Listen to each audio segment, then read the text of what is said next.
the market's in for a hell of a lot of trouble. Welcome to Wealthion. I'm Wealthion founder Adam Taggart. Thanks for joining us for part 2 of our interview with David Rosenberg, hosted by Stephanie Pomboy, who kindly filled in for me. If you haven't yet watched part 1 of this discussion between David and Stephanie, in which they explain why the next recession is now staring us in the face, head over to our channel at youtube.com/Wealthion and watch it there first. All right, let's get straight to this excellent interview. My estimate for the S&P is far lower than yours. Are you just going to, are you trying to not be viewed as a complete lunatic like me, or do you think there's no risk of a return to sort of a 2008 style meltdown? Do you think that that's too draconian for where we could possibly go from here? Well, it's situational. So, I mean, nobody can ever, I always say, leave the bottom picking to the proctologists. Well, I think that we'll have to just play it. We'll have to see, how things play out. I'm sensitive to that view. Look, one of these bear market rallies like we just had happened we had one in the summer of 2008 that was really significant. And everybody thought that the Bear Stearns fiasco, JP Morgan, with the help of the Fed, cleaned up that mess. And in fact, nobody believed we were in a recession. They were still like the soft landing. So we're talking about like June of 2008. Everybody thought Bear Stearns was in the rearview mirror. We had a 20% correction in the market. Remember, the NBER didn't even come out and tell us about the recession until December of 2008. And we were already in one for 12 months. Oops. Right. So, but then we had the next leg of the shock, which was Fannie and Freddie in July. And then we had the next leg of the shock, which was Merrill. Then we had the next leg of the shock, well, Merrill and Lehman and AIG. Then, of course, TARP failing, Hank Paulson having to go down on his knees to Nancy Pelosi. And I think everybody should probably YouTube that. So we could get to your forecast, Stephanie, but I think that we would want to do is forecast a chapter of the book, see how it goes, and then forecast the next chapter. So I think you might be ahead of me. I'm just doing some mental math in my head, and I've done it all along. We have to really respect. I defer to Bob Farrell. Bob Farrell's rule number 1 about the laws of mean reversion, and that's an incontrovertible fact about mean reversion. Ratios will mean revert, and I'm talking here specifically about the impact that the Fed had. I said, you can't fight. You don't fight the Fed works in both directions. And so what I'm trying to say in this respect with mean reversion is that we had a near doubling in the S&P 500 from the end of 2018 to the end of 2021. And although earnings, people talk about how fantastic earnings have been, but certainly if you take them off the pandemic low, it's spectacular. But if you actually go to the end of 2018, it's less spectacular. Positive earnings growth and pretty good over a 3-year period. Earnings contributed 30% to the bull market, but the multiple contributed 70%. And if you look at the historical norm, it's usually the other way around. Usually the multiple, is the 2-bit player, and the lead actor is actual hardcore earnings growth. The 70-30 this time around was the multiple. It was mostly, not principally or exclusively, but largely multiple driven. And that's because of the Fed. The Fed, between the balance sheet and the funds rate, ended up cutting rates over 850 basis points. So no wonder we had bubbles everywhere. But that was the power it exerted over the multiple. And so we're running that movie in reverse. And if we mean revert the 70-30 to 30-70 in terms of the relative contribution of earnings and the multiple, I end up with 3,600 on the S&P. And then Hmm. I think once we get to that level, I'm not going to be stubborn. I'll either say, okay, this is what I thought is going to happen, and now I got to dip my toes into the risk pool, or things have gotten even worse. Hmm. And so we'll have to just assess right there. So, that's where I'm willing to go for the time being. Are there downside risks from there? It'll be situational. But suffice it to say that for the here and now, if you haven't cleansed your portfolio of cyclical exposure and risk, um, it's not too late. The recession is staring us in the face. Hmm. Uh, and of course, the Fed is never going to mention this. The consensus economics community is never going to mention this. If I'm not mistaken, your old boss from many decades ago was still talking about soft landing in the summer and fall of 2008. I'm sure. And that is really the torchbearer for the consensus view. Yeah, yeah. The recession is, and it's not just the yield curve. There are segments of the stock market telling you the same thing. The home building stocks are down almost 30%. The home furnishing stocks, like you look at Home Depot. Home Depot to me is the poster child for the consumer. They're telling you a story here, even beyond the yield curve. And everybody, the one I'll just say one thing.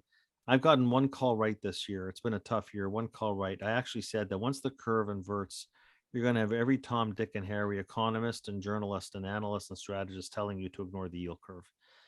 And that's exactly what happened. Well, that happens, but I'll tell you this much, Stephanie.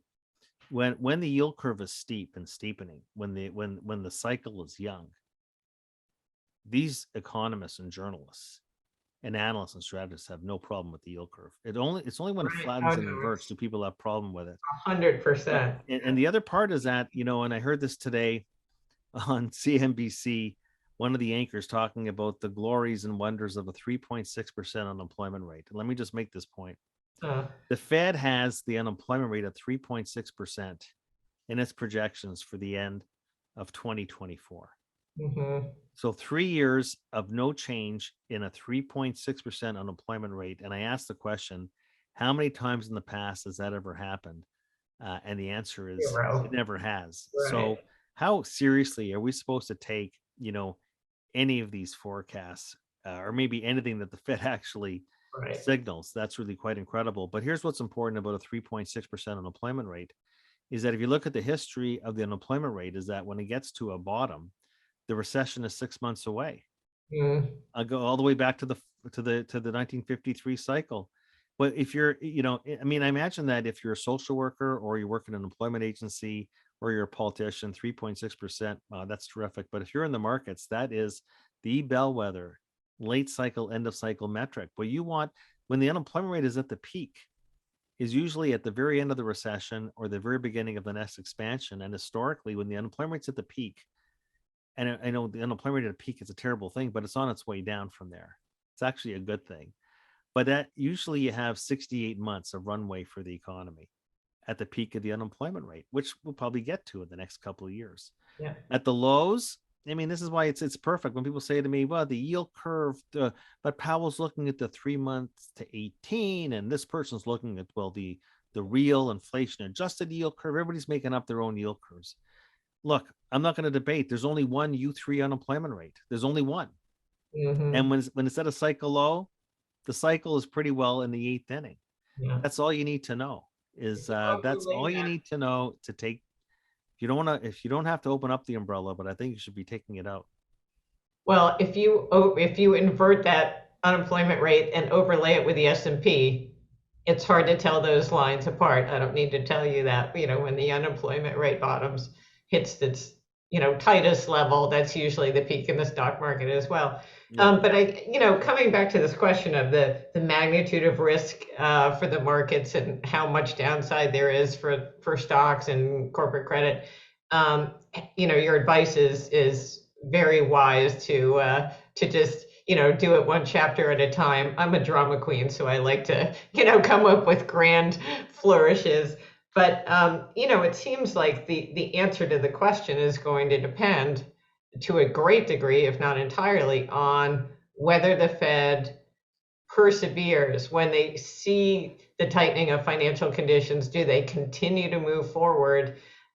even though that CPI or the core deflator that they like to look at is going to slow with a real lag. I mean, if they're going to look at the month to month and pin their policy moves based on the monthly, core PCE deflator, the market's in for a hell of a lot of trouble because they're going to be tightening long after the turn in inflation is in.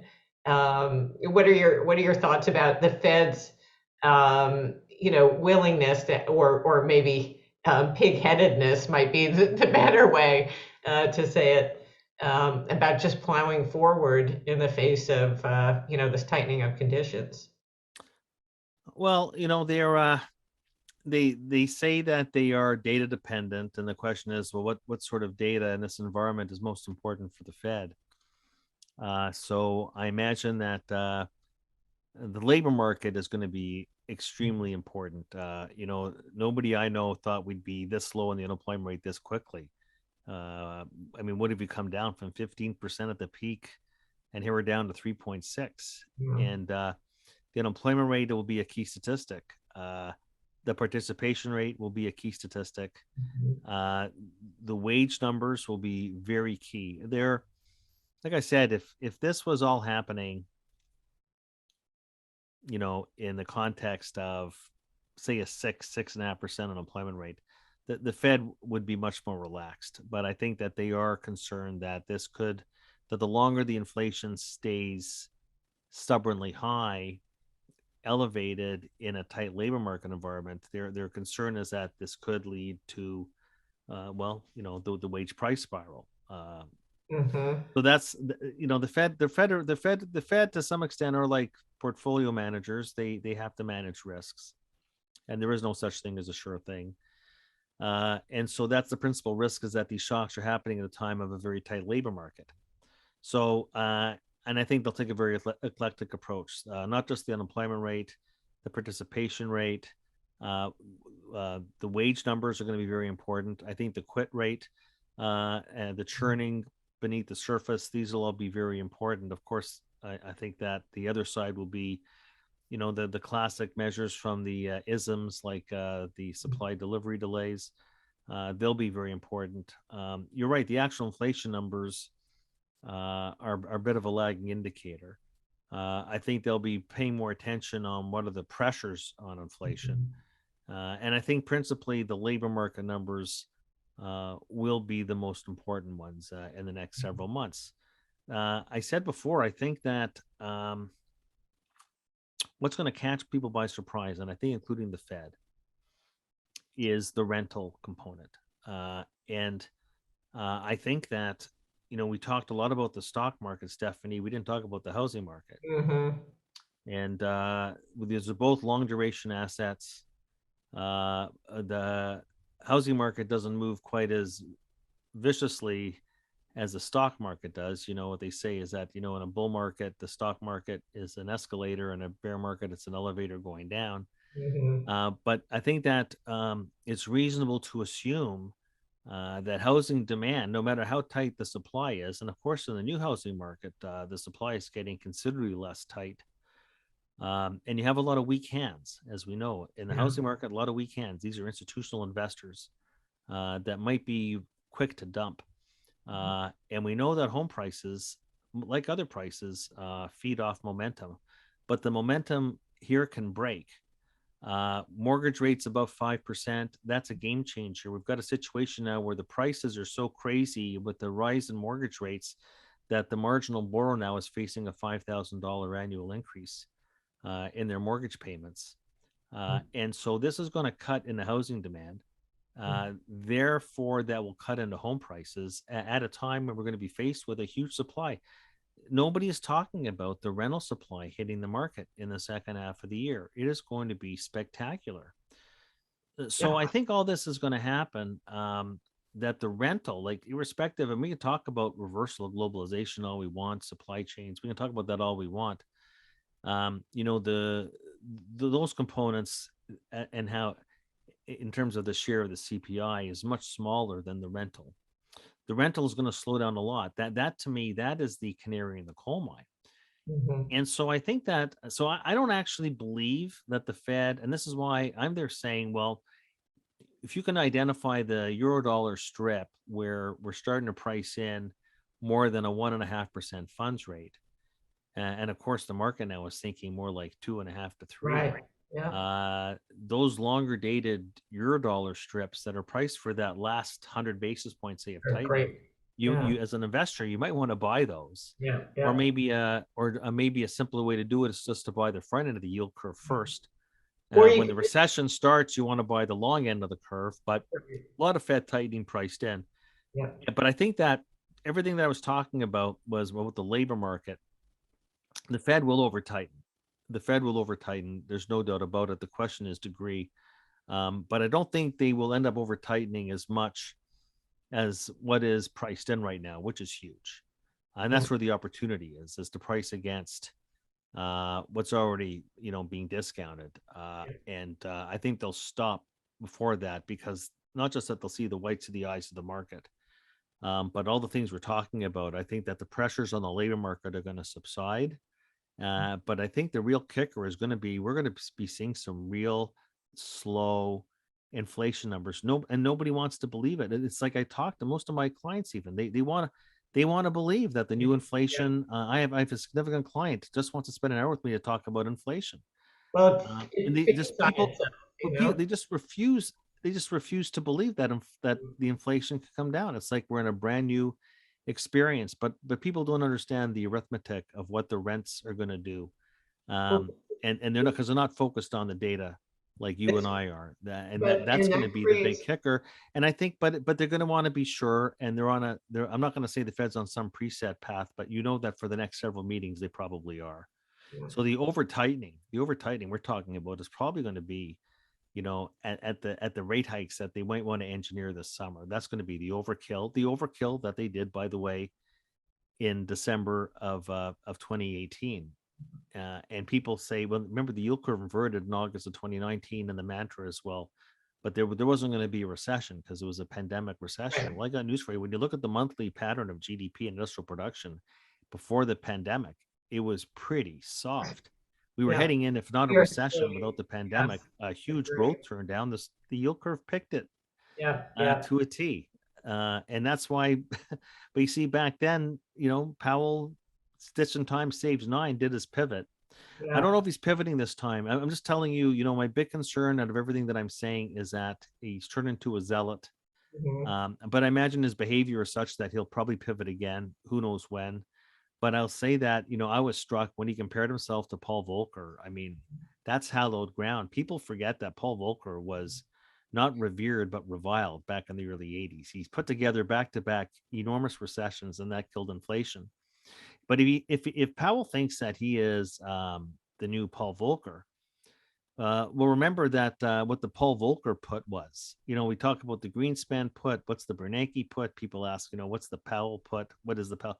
If Powell believes he's the new Paul Volcker, you have to know what the Paul Volcker put was. So you know what that put was, Stephanie. What the Paul What was Volcker put was, you know what that was? what was that? It was 8 on the P multiple in the summer of 19. Okay. Oh, wow. Okay.